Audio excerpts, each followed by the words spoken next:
أعوذ بالله من الشيطان الرجيم. بسم الله الرحمن الرحيم.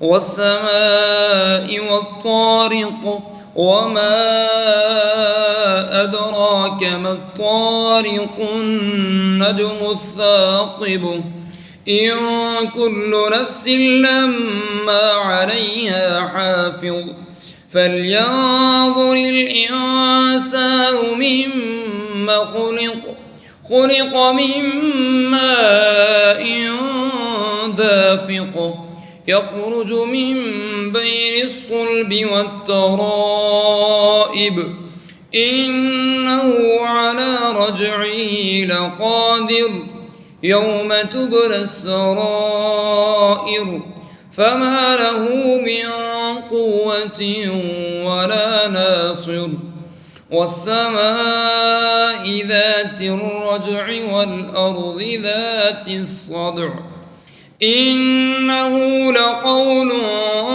فصل وما هو بالهزل إنهم يكيدون كيدا وأكيد كيدا فمهل الكافرين أمهلهم رويدا.